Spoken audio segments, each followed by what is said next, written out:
नमस्कार विद्यार्थियों, मैं हूं डॉक्टर आनंद राठौर, राजकीय महाविद्यालय खैरवाड़ा की सह आचार्य भूगोल विभाग से।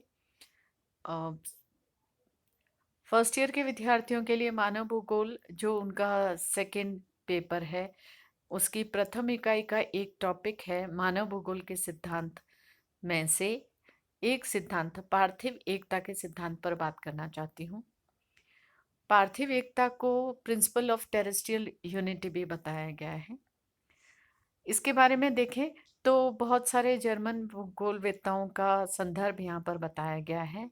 जैसे रेड्ज़ेल का सबसे पहले उल्लेख किया जा रहा है। ये प्रसिद्ध जर्मन भूगोलवेत्ता थे। इन्होंने अपनी एक पुस्तक लिखी थी एंथ्रोपोजोग्राफी। इस पुस्तक को आप याद भी कर लें। 1 नंबर के सवाल में कई बार ये पूछा जाता है कि रेड्ज़ेल की पुस्तक का क्या नाम था। तो रेड्ज़ेल ने अपनी इस पुस्तक में पार्थिव एकता के सिद्धांत को बल दिया। इन्होंने बताया कि मानव भूगोल के दृश्य पार्थिव एकता से संबंधित होते हैं। प्रत्येक स्थान पर भौगोलिक दृश्य वहां के वातावरण को प्रतिबिंबित करता है और वातावरण भौगोलिक दशाओं का योग होता है। ऐसे ही एक और प्रसिद्ध वैज्ञानिक हुए हैं हम्बोल्ट। इन्होंने भी बताया कि किसी भूदृश्य के निर्माण में वनस्पति का बहुत महत्व होता है। अन्य दार्शनिक हुए हैं जैसे ब्लाश, ब्रून्स, इनके नाम अपन आगे भी पढ़ेंगे।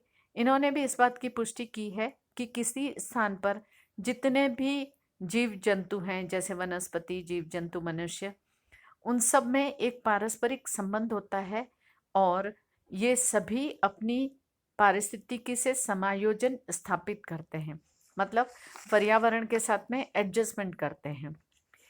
बहुत सारे जीव जंतु को अपन देखते हैं कि वो हरे रंग के कीट होते हैं और हरे पत्तियों में रहते हैं ताकि उन्हें उनका जीवन बचा रहे। वो हरे पत्तियों के साथ में घुल मिल जाते हैं और कोई अन्य जीव उन्हें खा नहीं पाता। इस तरह के बहुत सारे एडजस्टमेंट जीवों में पाए जाते हैं।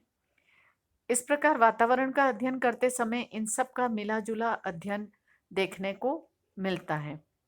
इस प्रकार किसी भी देश की स्थिति, भूमि की बनावट, अपन देखें तो वहाँ की जलवायु, वनस्पति आदि, ये सारे तत्व जो हैं वो वहाँ के निवास करने वाले व्यक्तियों से या वहाँ पर निवास करने वाली जनसंख्या से जुड़े हुए होते हैं। उनका विकास, उनका सामाजिक संगठन आदि इन तत्वों से स्थापित होता है।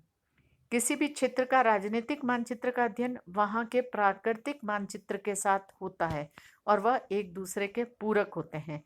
आप इसको देख भी लें, अगर 2 मानचित्र एक साथ रख के देखें तो बहुत कुछ उनके प्राकृतिक व्यवस्थाएं उनकी राजनीतिक व्यवस्थाओं से जुड़ी होती है। जैसे कई राजनीतिक सीमाएं जो हैं वो पर्वतों से बनाई गई हैं और या नदियों के से बनाई गई हैं, तो वो उनकी प्राकृतिक सीमाएं भी हैं और राजनीतिक सीमाएं भी हैं।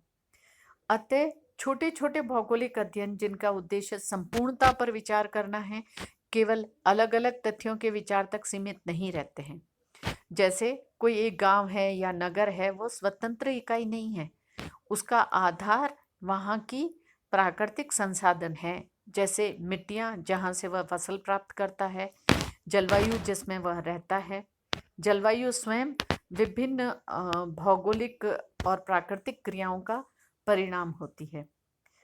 इस प्रकार सभी तत्व पृथ्वी के विभिन्न भाग या अंग परस्पर एक दूसरे से जुड़े हुए रहते हैं। पृथ्वी की ये शक्तियाँ जैसे ताप, पवन, वर्षा आदि, ये एक दूसरे से जुड़े हुए हैं और इनमें असंख्य अंतर क्रियाएं होती हैं। अतः समस्त पृथ्वी एक इकाई है जिसके भिन्न भाग आपस में जुड़े हुए हैं। तो ये सब पार्थिव एकता के संदर्भ में था। शॉर्ट नोट के रूप में पूछा जा सकता है इस पर सवाल, या फिर पार्थिव एकता के सिद्धांत या भूगोल के, मानव भूगोल के सिद्धांतों के नाम से इस पर सवाल पूछा जा सकता है। धन्यवाद।